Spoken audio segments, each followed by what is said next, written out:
And let's turn to three-stock lunch now, trading some of today's other big movers. Here with our trades is Matt Maley, the chief market strategist at Miller Tabak.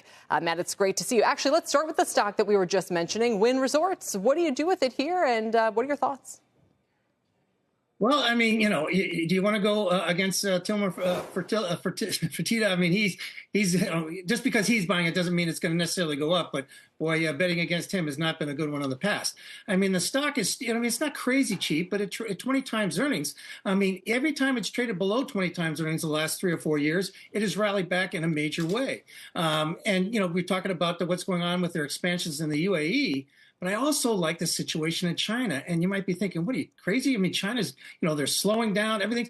Well, I'm telling you, I don't think they've said they're going to use a bazooka blast. They haven't done it yet. That's disappointed a lot of people. It may not help them on the long term, but on an intermediate term basis, the next year or so, I think they will go ahead with that bazooka blast. That will help their stock market and their economy. And I think at Macau, things will do much better there. And the fact that it's bouncing off an oversold condition, which is good. So I think it still has a lot more room to run. So I like this play. All right, Macau's a key there for sure. Next up there, Matt, is CNH Industrial, higher after Greenlight Capital's David Einhorn disclosed he's building a medium-sized position in the firm. He made that disclosure at CNBC's Delivering Alpha event just yesterday.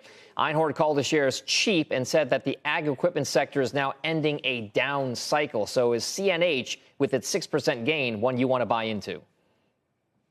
I do. I mean, it's very cheap, as Mr. Einhorn had said, at 9%. 9 times earnings. It also sports a very nice 4.3% yield. So even if he's a little bit early, it pays you to wait.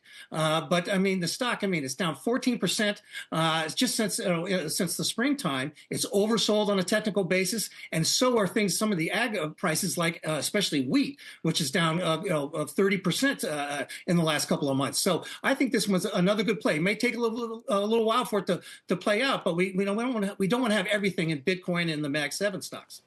All right.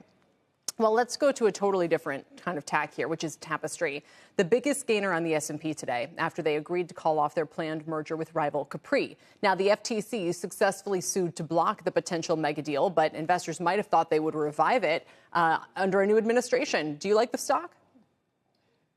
I do like the stock on a longer-term basis, but it's had this huge run. It's up 60% just since August. It's very overbought on a technical basis, so I think it's something not to chase, but rather to look for a pullback over the next couple of weeks to buy it. All right, Matt, thank you very much. We appreciate your time. Matt Maley